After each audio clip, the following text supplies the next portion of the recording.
آئیے چند واقعات دیکھیں کہ میرے اللہ رب العزت کی رحمت کتنی ہے اور کس قدر میرے رب کی رحمت وسیع ہے، اور انسان کے چھوٹے چھوٹے اعمال بعض اوقات انسان کی بخشش کا سبب بن جاتے ہیں۔ مشہور زمانہ بزرگ حضرت شبلی رحمہ اللہ علیہ کو ان کی وفات کے بعد ان کے مرید نے خواب میں دیکھا، پوچھا حضرت کیا حال ہے؟ فرمایا اللہ نے مجھے اپنے قریب کھڑا کر کے فرمایا شبلی تجھے معلوم ہے میں نے کس عمل کی برکت سے تجھے معاف کیا؟ میں نے عرض کیا اللہ آپ نے کسی نیک عمل کی برکت سے مجھے بخش دیا ہوگا؟ فرمایا نہیں۔ میں نے عرض کیا اخلاص فی العبادت کی وجہ سے؟ فرمایا نہیں۔ میں نے عرض کیا نیک لوگوں کی زیارت اور طلب علم کے لیے دور دراز میں میں نے بڑے سفر کیے ہیں اس وجہ سے؟ فرمایا نہیں۔ میں نے عرض کیا میں تو انہی اعمال خیر کو نجات کا ذریعہ سمجھتا تھا میرا اللہ، اور انہی کے وسیلے سے آپ کے عفو کرم کو حاصل کرنے کا حسن ظن کیے بیٹھا ہوں۔ تو فرمایا ٹھیک ہے یہ سب نیک اعمال ہیں مگر تیری مغفرت ان اعمال کی وجہ سے نہیں ہوئی۔ میں نے عرض کیا اے اللہ پھر کس عمل کی وجہ سے میری بخشش ہو گئی؟ تو فرمایا تو یاد ہے ایک مرتبہ بغداد کی گلی میں جا رہا تھا، راستے میں بلی پر تیری نظر پڑی جو سخت سردی کی وجہ سے حرکت کرنے سے عاجز تھی، برف باری تھی، سردی کی شدت کی وجہ سے وہ دیوار سے چمٹ رہی تھی، تو نے ترس کھا کر اپنی پوستین میں چھپایا تاکہ وہ گرمی حاصل کر لے۔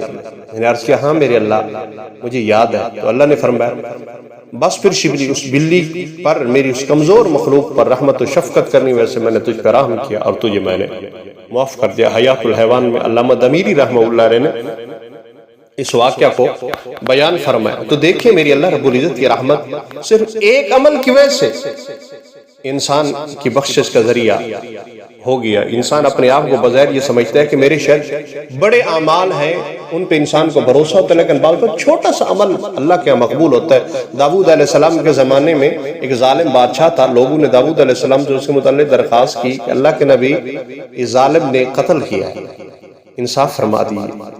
داؤد علیہ السلام نے ثبوت جرم پر اس ظالم کے لیے سولی کی سزا تجویز فرمائی اور رات کے بعد اس پہاڑ پر اس کو سولی کے مقام پہ چھوڑ دیا۔ سب لوگ اس کو تنہا چھوڑ کے واپس آ گئے۔ ظالم نے اس حالت پہ اپنے تمام معبودان باطلہ سے گریہ زاری کے ساتھ مدد چاہی مگر کسی نے بھی پرواہ نہیں کی۔ سورج چاند کے سامنے گڑ گڑایا مگر کیسے ہو سکتا تھا کہ یہ سب فائدہ دیتے؟ آخر مجبور ہو کر اللہ کی جانب رجوع کیا، عرض کیا میرے اللہ میں نے تیری بڑی نافرمانی کی، تجھے چھوڑ کر غیروں کو پوجا مگر میری مدد تو کوئی نہ کر سکتا، اب تجھے حق سمجھ کر تیرے سامنے ہاتھ پھیلاتا ہوں تاکہ تو اپنے رحمت سے میری مدد فرما۔ تو اس کی اس درخواست پر رحمت حق کو جوش ہے، حکم ہوا کہ اس نے عرصہ دراز تک معبودان باطلہ کی پوجا کی، نفع نہ ہوا، اب سب کو چھوڑ کر میری پناہ چاہ رہا ہے، لہٰذا میں نے دعا قبول کر لی۔ تو اللہ رب العزت نے ایک فرشتے کو بھیجا کہ میرے بندے کے پاس جاؤ اور سلامتی کے ساتھ سولی کے مقام سے نیچے اتارو۔ فرشتے نے اس حکم کی تعمیل کرتے ظالم کو صحیح سالم زمین پہ اتار دیا۔ لوگ حضرت داؤد علیہ السلام سے اس ظالم کو سولی کی لکڑی سے اتارنے کی اجازت مانگنے کے لیے آئے۔ صبح کے وقت دیکھتے ہیں ظالم زندہ صحیح سلامت زمین پر موجود۔ تو حضرت داؤد علیہ السلام نے لوگوں کی اس اطلاع پر اس کو جا کر خود دیکھا، حیران ہوا، 2 رکعت نماز پڑھی، جناب الہی میں درخواست کی کہ اللہ ماجرا کیا ہے؟ وہی داؤد اس بندے نے ہمارے سامنے آج راہو زاری کے ساتھ درخواست کی، ہم نے قبول کر دی اور اس کو مصیبت سے رہا کر کے جان بچا دی۔ اگر میں اس کی دعا قبول نہ فرق کرتا تو مجھ سے اور ان معبودان باطلہ سے یہ پھر فرق تلاش کرتا رہتا ہے۔ اے داؤد اب تم اس پر ایمان پیش کرو، یہ ایمان لے گا، اس کا ایمان پکا ہوگا، کیونکہ خیر کی توفیق دینا، صحیح رہنمائی کرنا میرا ہی کام ہے۔ سبحان اللہ، اللہ کی رحمت اس قدر وسیع ہے کہ ایک ظالم کو بھی اس کے عاجز اور انکساری پر آغوش رحمت نے لے لی ہے۔ اسی کو فرمایا نبئ عبادی انی انا الغفور الرحیم، میرے بندوں کو بتا دو میں غفور الرحیم ہوں۔ میرے دروازے سے کیوں انسان بھاگتے ہیں؟ تو میرے دروازے پہ اللہ فرما رہے ہیں آئیں اور مجھ سے مانگیں، پھر دیکھیں میں ان کے ساتھ کیسے رحم و کرم کا معاملہ کرتا ہوں۔ اور اسی لیے اللہ فرما رہے ہیں میرے بندوں کو رحمت سے نا امید لا تقنطوا من رحمت اللہ، میری رحمت سے مایوس نہ ہو۔ بصرہ میں نوجوان رہا کرتا تھا، ہر وقت مصیبت میں ڈوبا ہے، معصیت میں۔ نیک وقت والدہ نے بارہ اس کو ناشائستہ افعال سے بچنے کی نصیحت کی مگر باز نہ آیا۔